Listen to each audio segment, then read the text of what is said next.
Howdy, everybody. Dr. Andy Woods here. I'm the pastor teacher here at Sugarland Bible Church. I'm back with my friend, colleague, fellow elder, associate pastor, Dr. Jim McGowan. This is Pastor's Point of View number 308. Today is July the 19th, 2024. And a lot of people, Brother Jim, have asked, what in the world happened to you guys? You haven't posted anything in the last couple of weeks. And a couple of issues. We took the 4th of July weekend off. And then here in Houston, we got hit with something called Hurricane Beryl. Beryl came barreling through. Barreling on us. And the issue with us Houstonians wasn't so much the storm, but it was the loss of power in the aftermath. So fortunately, everything is back up and running today. And so, of course, you take a couple of weeks off and the whole world falls apart. As we'll see shortly. So we got a lot of backup articles to cover. So some of our sources might go back a week or two, but we're going to bring you right up to present, related to a prophecy update that we're going to enjoy together today. So here is a preview slide of things that we're going to talk about. We have the world against Israel. Boy, is that intensifying. Yes. The Gog-Magog alignment, our push into globalism, the persecution that's coming, societal sins. And as we go through this material, what people are going to see is the Trump assassination attempt is intricately interwoven with all of these prophetic topics that we're going to deal with. In fact, Brother Jim, we have so much information that I'm thinking we're not going to get through any more than points 1 and point 2 in session 1. And so we'll come back with a second session dealing with points 3, 4, and 5. Fear not. Yes. So with all of that being said, let's start off with our first bullet point, the world against Israel. We're not just a news outlet. There's plenty of that.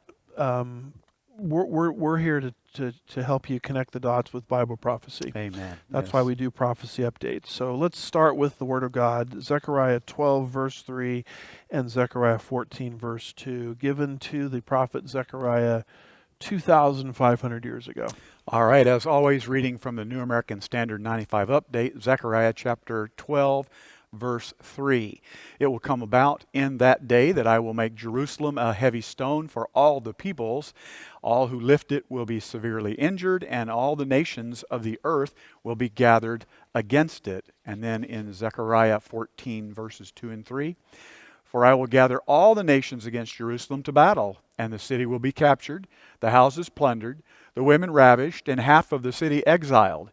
But the rest of the people will not be cut off from the city. Then the Lord will go forth and fight against those nations as when he fights on a day of battle. So as unbelievable as Zechariah's prophecies sounded at the time they were given, it predicts something that we see happening right now. The world will turn against Israel.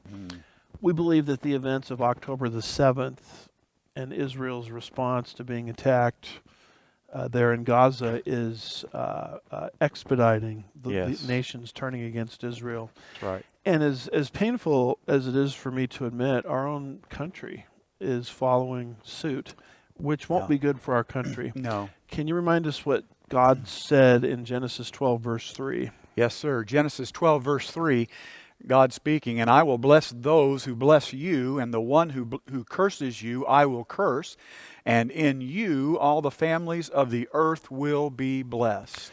So with all of that being said, that's why this particular article from the Algemeiner, if I'm pronouncing that right, July 10th, was so interesting to me.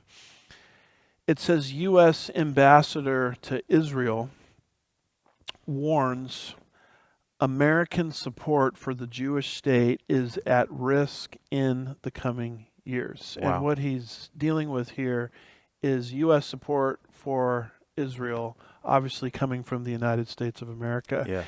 And it's an article dealing with the left and the right. They seem to be joining forces against Israel.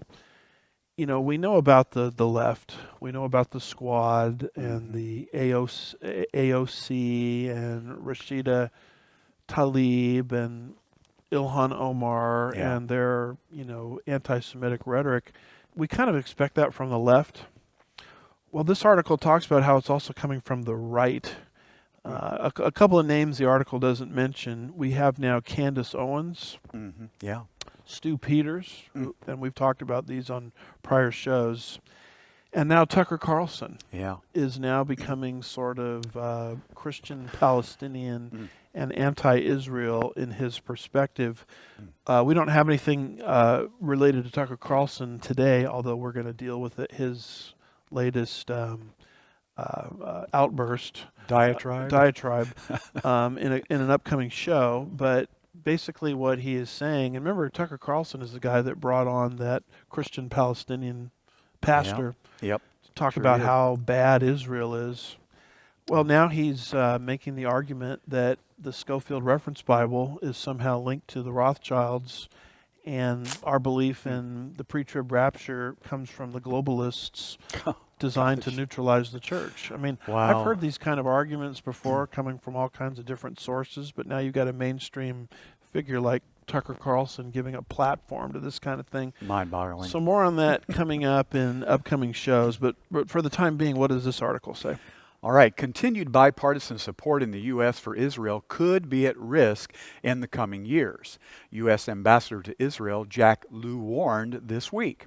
While giving a speech at Reichman University in Israel, Lew said that fringe elements of both the Democratic and Republican parties could erode or corrode American support for the Jewish state. Quoting, "There are risks in both the right and the left of erosion on the margins that only makes it more important for there to be bipartisan support," Lew said at Reichman University on Tuesday.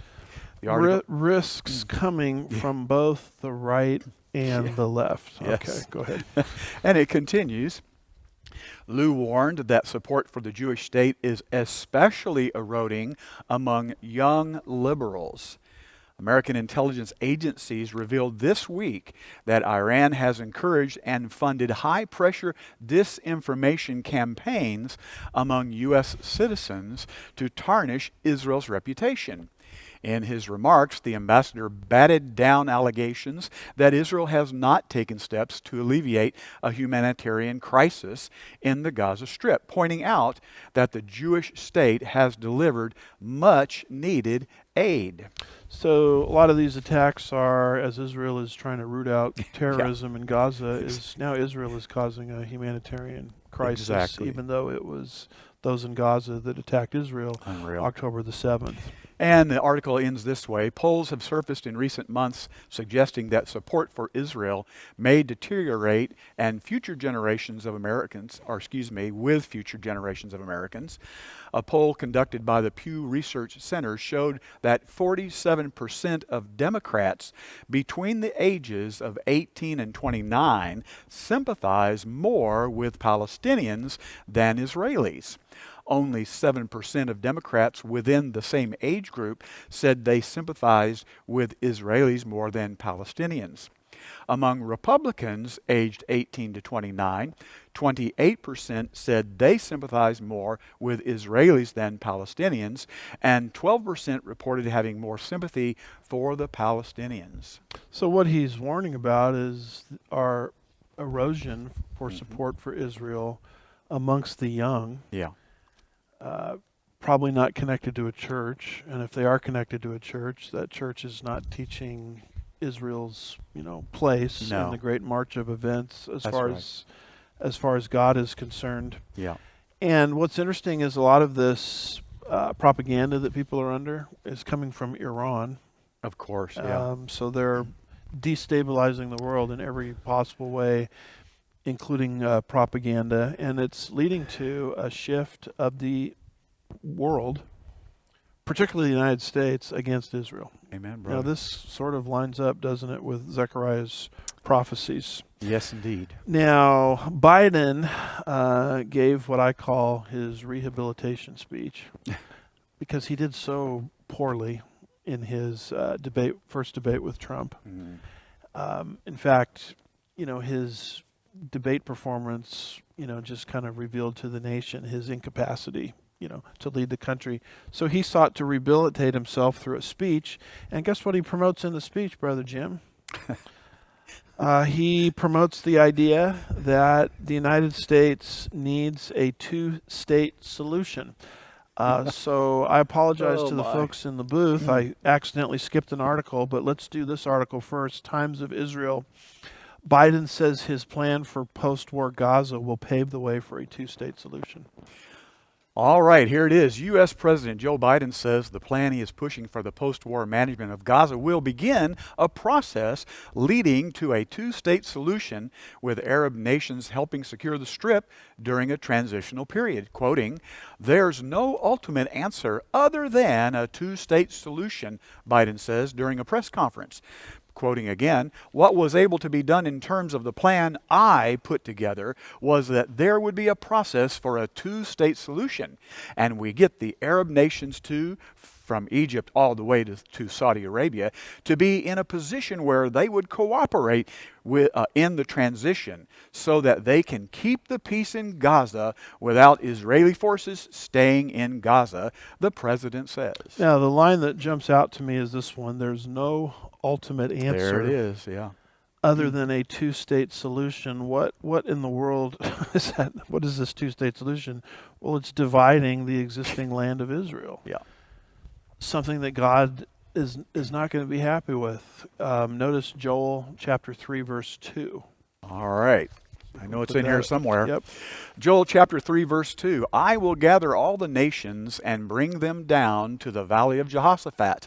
Then I will enter into judgment with them there on behalf of my people and my inheritance, Israel, whom they have scattered among the nations, and they have divided up my land."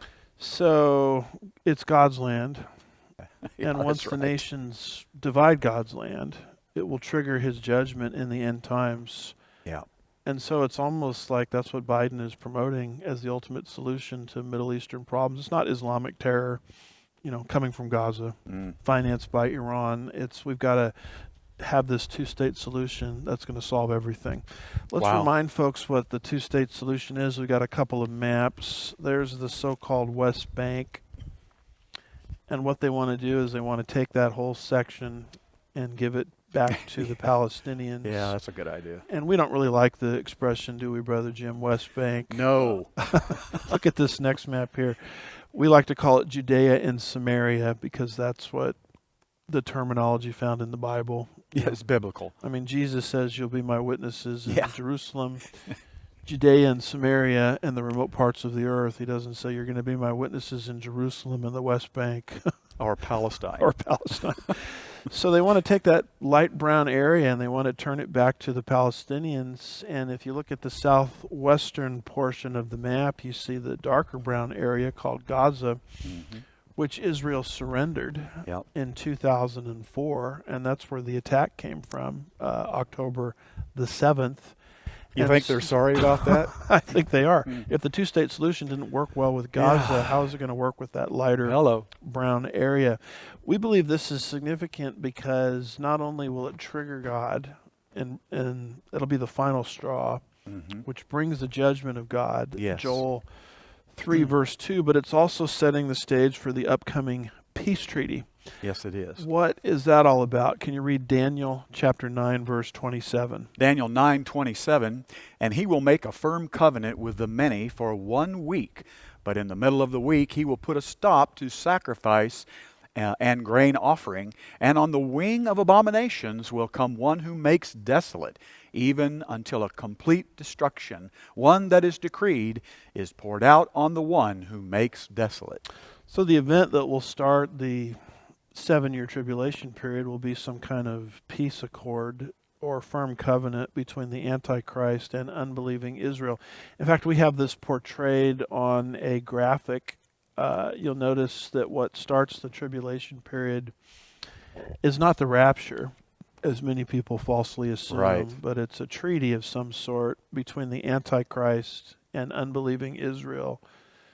So the question becomes, well, what would force unbelieving Israel into this treaty? Well, this two-state solution will force Exactly. her hand because her width will be less than 10 miles, and she'll be in a pre-1967 position where she can't defend herself. Well, she'll have to defend herself on two borders and can't do that. That's exactly right. And so that's why all of these things we're bringing to your attention are prophetically significant. And according to Biden's rehabilitation speech, this was the speech he used to bring his candidacy back to life. Yeah. And in that speech, he says the ultimate solution is this two-state solution. Wow. And so we're clearly living in messianic times. Now, let's see, Brother Jim, if we can upset our people in the booth a little bit more than we already have. Let's go back to the article that we haven't had a chance to talk about. And it, again, is an Algae Minor article, if I'm pronouncing that right. And the title of it is "The White House Excludes Israeli Rape Victims from Sexual Violence." That takes us to page 3 of our notes. Yes. This is just another example of how the United States is turning against the Jewish nation. The White House has added references to the rampant sexual assault perpetrated by Hamas terrorists during their October 7 onslaught across southern Israel to a fact sheet it recently released on sexual violence in conflict zones, following widespread outcry for making no mention of the Israeli rape victims.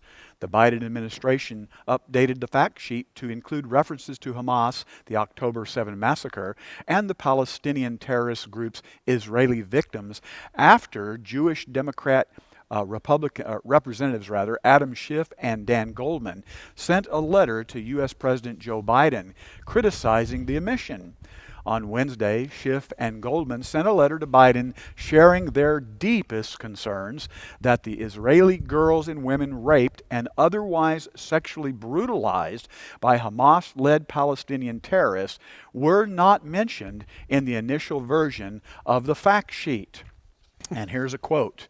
Clearly missing from this list of victims are the women who experienced sexual violence on October 7, 2023, as a result of the brutal attack by Hamas against Israel.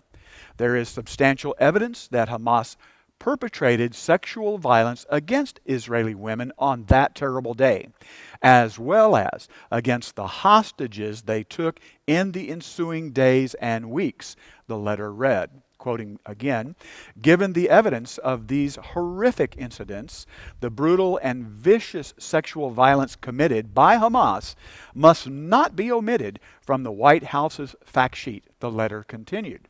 The administration and Congress must never lose sight of Hamas's sexual violence against Israel or give Hamas special dispensation in seeking accountability for its actions. And then the article ends with this comment.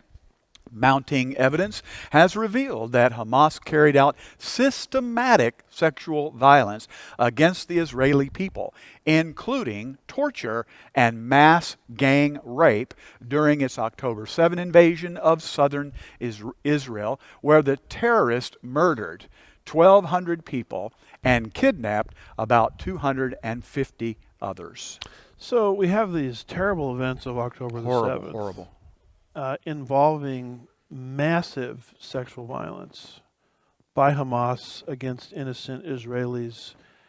And the White House just kind of leaves out that number. Unreal. Unbelievable. Whoops, we forgot to just mention forgot that in that. our calculation of how bad it was. And it takes people like, I don't know how much credit Schumer gets, but Adam Schiff, other people on the left who, are Jewish that I normally don't agree with on anything. Mm-hmm. I sure agree with them here, but it takes these kind of left-wing Hebrews to speak up against leaving out sexual violence in the count, and then and only then does the White House, under pressure from its own party, correct the figure. Well, they better speak up because they're next. Well, They're Jewish. That's a great point. And it just shows you the complete bias against Israel built into the present, Yeah. Biden Mm-hmm. regime, Mm. as I will call it. Yes, sir. One more fast article on this, the world turning against Israel. This takes us outside the borders of the United States. I believe this is slide number 15. It'll take us to page 6 on our notes. This is an article from abcnews.com, and the title of it is UK Foreign Secretary visits Israel and West Bank and calls for ceasefire in Gaza. Now, the left, I think it's the Labour Party, just won a big electoral, I should say, victory Mm-hmm. in the UK, and they wasted no time.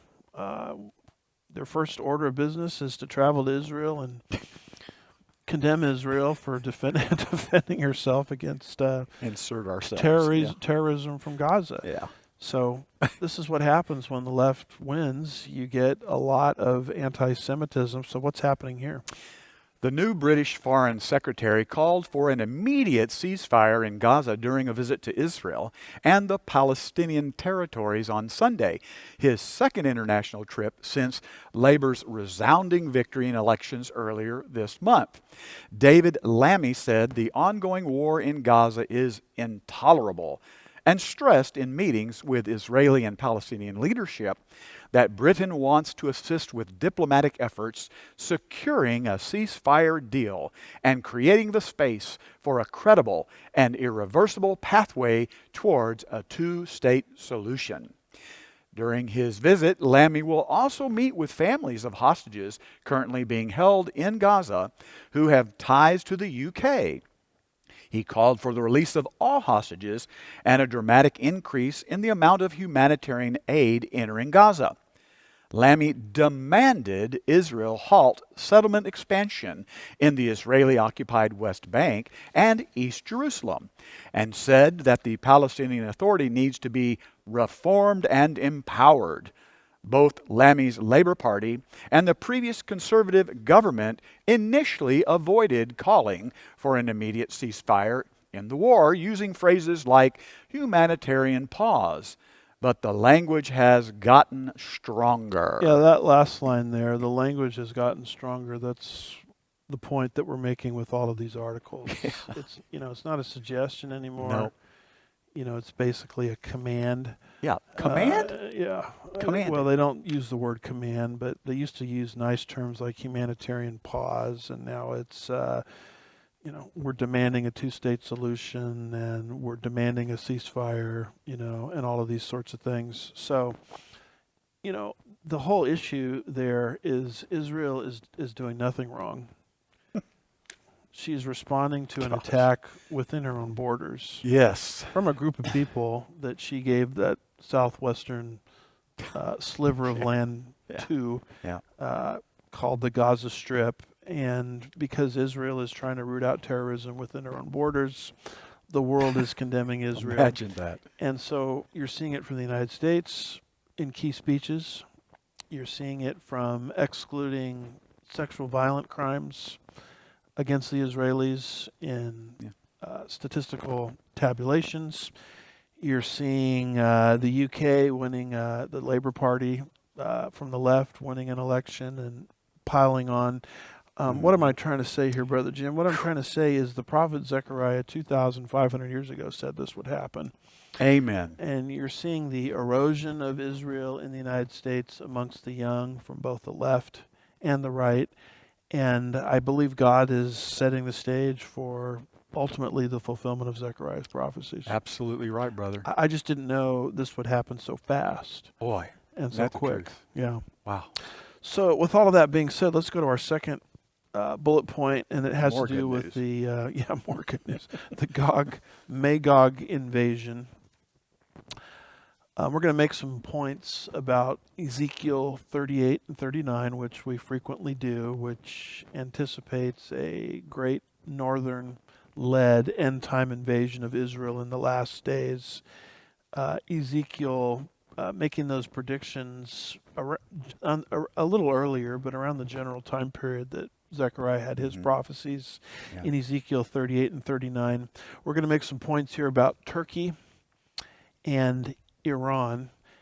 And if you want to know why we believe Turkey is in the mix, Turkey represents Meshach, Tubal, Gomer, and Tagarma in Ezekiel's prophecies. And you want to know why Persia would represent Iran in Ezekiel's prophecies. I do recommend my book, The Middle East Meltdown, which obviously we don't have time because of time limitations to re-explain all that documentation, but they can find it there. But notice this particular map here where we've got Turkey circled. You know, Turkey is so interesting to watch because Turkey is the place where Israelis took their vacations at one point. Hard to believe. And yet Ezekiel says Turkey will turn on Israel. We believe it's largely the influence of Islam in that country that has caused this change. And so you see Turkey moving into a relationship of hostility to Israel, exactly like Ezekiel said, constantly in your headlines. So notice this particular article from allisrael.com, June 30th, 2024, and it deals with an Israeli plane, or better said, a plane headed to Israel, which was not allowed to land in Turkey. Why not? Well, because you're headed to enemy territory. You're headed to Tel Aviv. The title of this is Israeli Plane Forced to Fly to Greece after Turkey refuses fuel following an emergency landing. Now, there was actually a medical issue taking place on this plane, and that notwithstanding, the Turkish government says no landing here. You need to go somewhere else to land. Go to Greece because you're committing the ultimate crime. You're flying to Tel Aviv. So what's happening here? An Israeli El Al plane, originally departing from Warsaw, Poland, made an emergency landing in Antalya, Turkey, due to a passenger's health issue. Despite its need for fuel to continue its journey to Israel, Turkish airport authorities refused the request, forcing the plane to fly to Greece to refuel. The incident, reported by Israeli media and confirmed by El Al on Sunday evening, has raised questions about the treatment of Israeli aircraft in Turkish airspace. In addition, the passengers were reportedly not allowed to disembark and spent hours on the plane. Now, as he's reading the rest of this article, we actually have a map of this. You can see where the plane was headed from and headed to Turkey, and the Turkish government says, well, you can't refuel here. You know, even with a medical situation, you can't refuel here. You need to fly over to Rhodes, I guess, which is there in Greece, and connect to Tel Aviv from there. We can't help anything. No. Flying into Israel, Tel Aviv, etc. Sorry for interrupting him. No, that's no problem. Continuing the article, Turkish and Israeli authorities decided the aircraft would fly to a nearby airport on the Greek island of Rhodes, where it refueled before completing its trip. Quote, the flight crew was preparing for a renewed takeoff to Tel Aviv, but local workers refused to refuel the company's plane, even though it was a medical case. The plane took off to Rhodes, where it will refuel before taking off to Israel, El Al stated.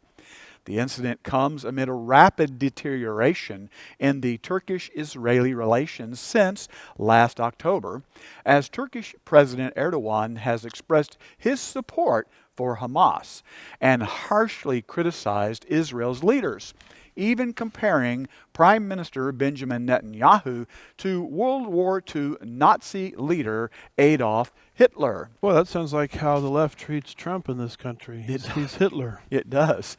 And before you keep reading, just this line right here, the incident that we're talking about here with this plane comes amid rapid deterioration in the Turkish-Israeli relations since last October. That's exactly what Ezekiel 2,600 Yes. years ago Yes, said and would amen. transpire. That's right. And the end of the article here. In May, Turkish officials announced the nation's intention to end all trade with Israel. Israeli Foreign Minister Israel Katz blasted the Turkish government's decision, saying that Erdogan had gone too far. Quote, Erdogan crossed a line and blocked ports for Israeli exports and imports. This is how a dictator behaves, trampling on the interests of the Turkish people, businessmen, and ignoring international trade agreements, Katz said. So stopping the plane is just not allowing the Yeah. plane to refuel, I should say, is just minor. They've already broken off trade relations. Yeah. Now, all of the government and history classes I've ever had in school said a trade war precedes a physical war, Wow.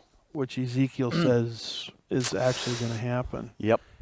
And then of course you've got Erdogan calling Netanyahu Hitler. Yeah.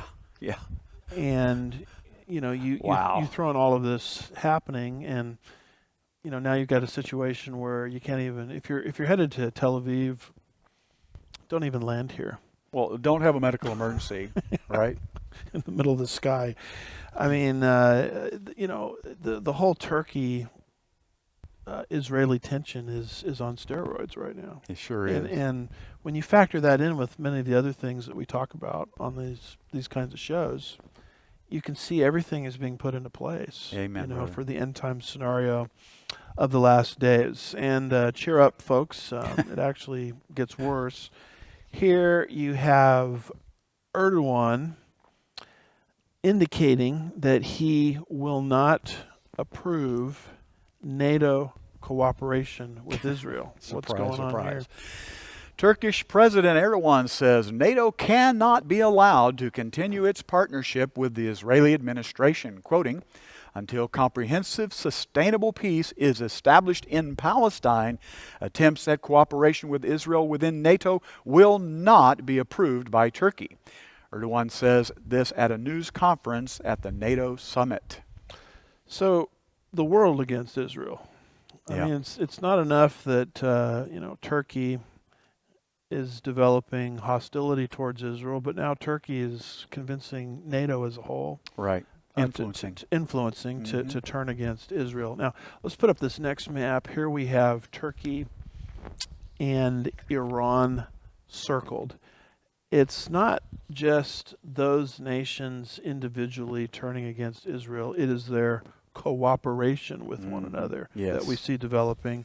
And with all of that being said, notice this particular article entitled Erdogan says the new Iranian president is a Turk. Did you know that?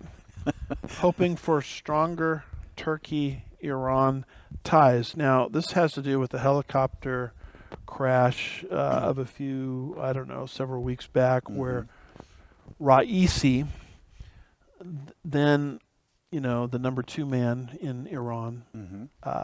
By the way, his title was the Butcher of Tehran. Yeah, And we didn't make that up. Yeah, and he didn't get that title, coincidentally. He dies along with the number 3 man in that helicopter crash in Iran. And, I guess the world kind of holds up hope that things will get better in Iran and they'll kind of moderate.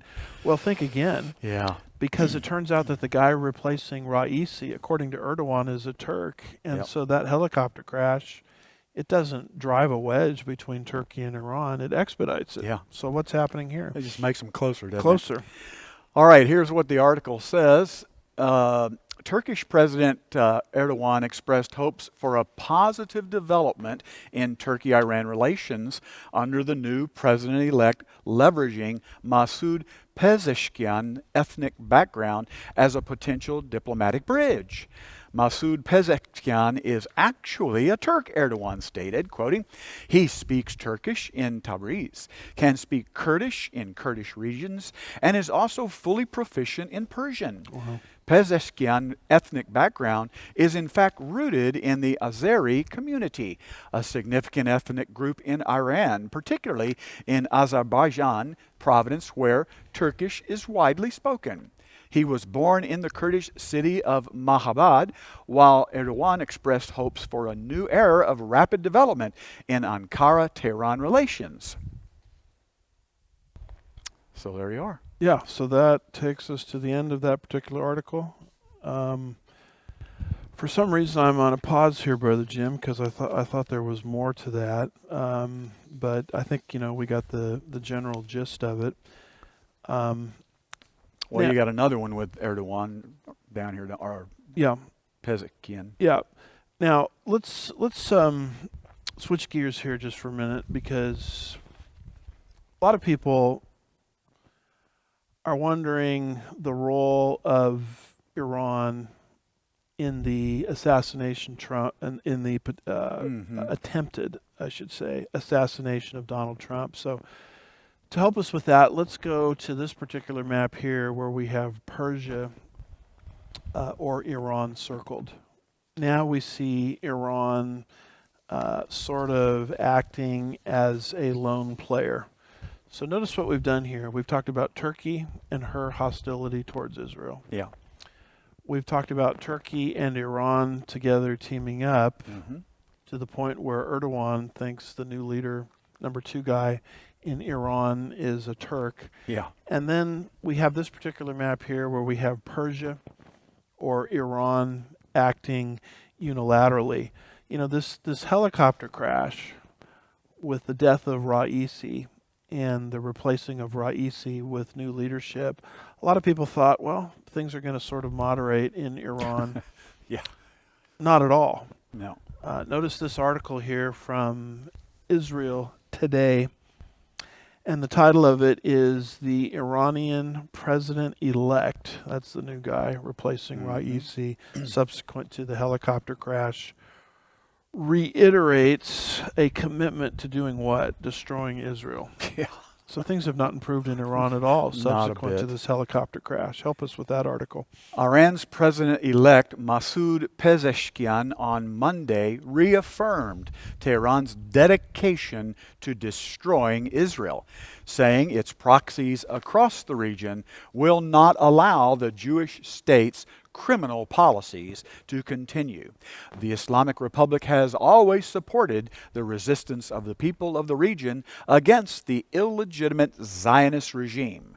The support of the resistance is rooted in the fundamental policies of the Islamic Republic, Pezeshkian wrote in a missive to Hezbollah chief Hassan Nasrallah. Quote, again, I am certain that the resistance movements in the region will not allow this regime to continue its warmongering and criminal policies against the oppressed people of Palestine and other nations of the region. Iranian media quoted the supposed reformer president as saying, Pezeshkian, a former heart surgeon and longtime lawmaker, born in 1954 to Iranian Azerbaijani father and Iranian Kurdish mother, told local media ahead of his election win that if he were elected, he would, quote, try to have friendly relations with all countries except Israel. Pezeshkian stressed during the campaign that he fully adheres to the Islamic regime's policies and, quote, has melted into Khamenei's leadership. Pezeshkian's win is not expected to produce any major political shift in Tehran's nuclear program or support for Hamas in Gaza, Hezbollah in Lebanon, the Houthis in Yemen, or the various militias in Iraq and Syria. A spokeswoman for the U.S. State Department told Iran International over the weekend that the elections will not significantly impact the Biden administration's approach to Iran, citing unchanged concerns about the country's nuclear advancement and ongoing proxy wars. The spokeswoman also said that the vote was not free or fair. Wow. And the article continues. A senior Iranian general told relatives of Hamas terrorists killed in Gaza last week that the Islamic Republic was prepared to launch another attack on Israel, similar to its massive missile and drone attack in April. His statement came a few days after the Islamic Republic threatened to destroy the Jewish state if the Israel Defense Forces embarks on a full-scale war with Hezbollah in Lebanon. Last month, the Washington Post reported that Iran's Atomic Energy Organization has informed the UN nuclear watchdog of plans to install 1,400 new uranium enrichment centrifuges at a heavily guarded facility. The expansion at the Fordo enrichment plant could allow the Mullah regime to accumulate several bombs worth of nuclear fuel every month, according to confidential documents seen by the U.S. Daily. So Iran's path into being nuclear has not slowed down since Raisi's death. It's accelerated. And then it talks in this article about how this win of this new leader in Iran does not produce any major shift in Tehran's nuclear program. Surprise. The article goes on and says there's no policy shift whatsoever. The win is not expected to produce any major policy shift. And in fact, he is lockstep, molded in just very nicely, with Iran and her agenda. So, this helicopter crash of I don't know when it was, a few weeks ago, a month ago, as we've said, has not stopped anything. Just a bump in the road. It's accelerated it. Now, in fact, switching gears here just for a minute, we've just gone through an assassination attempt on our 45th president. Yeah. I want to explain just a little bit how Iran's fingerprints, could be potentially involved in that. And with all of that being said, let's go ahead and run a video of how close our own 45th president came to death Saturday night, from backwards from the time of this recording. Look what happened.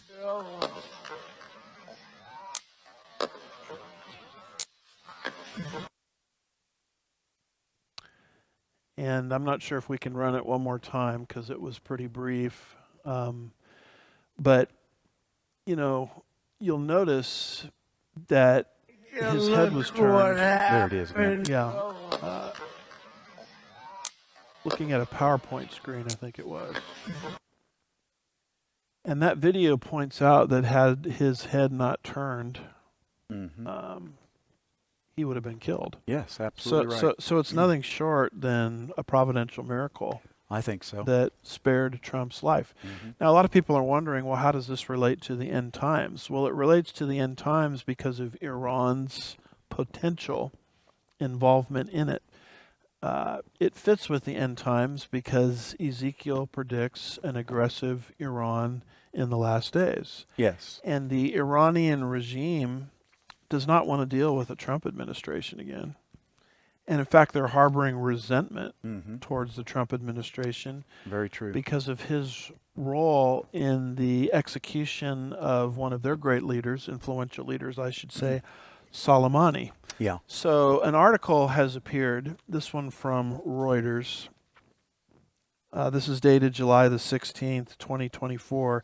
And it says the U.S. received intel of Iranian plot to assassinate Trump. And this apparently was originally reported by CNN. So what does this article say? The United States received intelligence in recent weeks about an Iranian plot to assassinate former President Donald Trump, CNN said on Tuesday, and a U.S. official said the Secret Service shared details of an increased threat with the Trump campaign. The White House declined to comment, but said there were no indications that the suspected shooter in Saturday's attempted assassination of Trump had any foreign or domestic accomplices. U.S. officials have for years worried that Tehran would retaliate against Trump for his ordering of the January 2020 killing of Iranian military commander Qasem Soleimani. Quote, as we have said many times, we have been tracking Iranian threats against former Trump administration officials for years. dating back to the last administration, said Adrienne Watson, spokesperson for the White House National Security Council. These threats arise from Iran's desire to seek revenge for the killing of Soleimani. We consider this a national and homeland security matter of the highest priority, she said. CNN reported that the intelligence about the Iranian plot was passed on by a human source. The Secret Service has been sharply criticized since the 20-year-old gunman who shot at Trump on Saturday was able to access a roof overlooking the rally and open fire, grazing Trump's ear, killing a rally-goer, and wounding 2 other attendees. So this is a stunning development. Yeah. I mean, the title of the article is U.S. Received Intel of Iranian Plot to Assassinate Trump. So Iran's influence could very well be involved in this assassination attempt. Now, we don't know that for sure. They're Right. denying it. You know, it's hard to draw an airtight connection that this is that. But at the very least, since the Soleimani execution, Trump is a marked man by the Iranian regime. And our own Secret Service knew that. Yes. So I guess my question, Brother Jim, is with that intel, how in the world do you allow a 20-year-old kid with a high-powered rifle to get on a nearby rooftop and to fire, how many bullets was it against the president? Multiple bullets. Yes. How does it even happen? Yeah. To me, it's kind of a situation where, at very least, our Secret Service knew about this threat and didn't really do anything to insulate our former president in light of the threat. I mean, that's the way it appears to me. It's mind-boggling. So people are looking at this saying, is this an end times event? Well, it is an end times event if you look at Ezekiel's prophecies about an aggressive Iran. Either Iran was involved in this assassination attempt, something we don't know. But at the very least, our own Secret Service understood about the Iranian threat and didn't do anything, didn't beef up security to kind of prevent that threat from coming into existence. Well, wouldn't now just a little common sense going Absolutely. on here, okay? If a 20-year-old kid, I don't know too much about his background, but if a 20-year-old kid can, in pretty much plain sight, get up on a building that's only less than 200 yards away from the president and shoot multiple times at him, if he can do that, would that not embolden other individuals perhaps to take their opportunity? Yeah. I mean, I think that fits in with this also. Yes. Now, is this, and we're speculating, is this a 2 Samuel 11 verses 14 and 15 situation? Can you remind us what that passage says? 2 Samuel 11 verses 14 and 15. Yes, sir. 2 Samuel 11, 14 and 15. Now in the morning, David wrote a letter to Joab and sent it by the hand of Uriah. He had written in the letter saying, "Place Uriah in the front line of the fiercest battle and withdraw from him so that he may be struck down and die." So David probably rationalized that, well, I'm not committing murder against Uriah the Hittite. Remember, Uriah the Hittite is the wife of, the husband of Bathsheba, who David, through adultery, impregnated, and he wanted to get rid of Uriah the Hittite. So David probably rationalized and says, I'm not directly murdering Uriah the Hittite. I'm just kind of intentionally putting him in harm's way. Exactly. This is the kind of thing I wonder about. Is the hatred for our 45th president amongst the globalists and the deep state so thick and so intense that they could receive an intel report of a potential assassination attempt coming from Iran and not beefing up security to prevent it from happening? That's the kind of thing, that I'm actually wondering about. Or could there be people even involved in the Secret Service who have some ulterior motives? Yeah. And my understanding is this lady that's running the Secret Service, she comes from the Pepsi organization. That's qualification. I didn't know running a soft drink company, could qualify you to run the Secret Service. And she's basically kind of a DEI hire. She was hired because she's someone that Jill likes. Oh, there you go. And Dr. Jill, as she's called. And beyond that, Jill had another event happening around the same time that called for Secret Service protection for her. So we're kind of forces bled from the Trump event to the Jill event on purpose, because Good the question. Secret Service was aware of this intel coming from Iran that we're going to assassinate your president. So why am I bringing up all of this stuff? I'm bringing up all of this information because we're living in messianic times, and one of the things that Ezekiel predicts is an aggressive Iran in the last days. And you can take the Trump assassination attempt, and I think you can tie it to Iran either directly or indirectly, is what I'm saying. So once I read that particular article from Reuters, and I found that you could explain a lot of these things potentially through Iran, it really didn't surprise me. No. Because Ezekiel predicts an aggressive Iran in the last days. So related to our content for today, that's really all we have time for in this particular prophecy update. We've only talked about two subjects: the world against Israel, and we've talked about how the Lord is setting the stage for the Gog-Magog invasion, looking at things taking place in Turkey and Iran, and the cooperation between Turkey and Iran. And in part two, we'll come back and we'll take a look at globalism, persecution, and societal sins, and we'll be dealing with how the Trump assassination attempt, we think, is interwoven with all of these things. Is being used aggressively, we believe, to set the stage for the end times scenario. But if people don't know Christ personally out there that are trying to make sense of these things, what would you say to them? Well, I would say trust Jesus.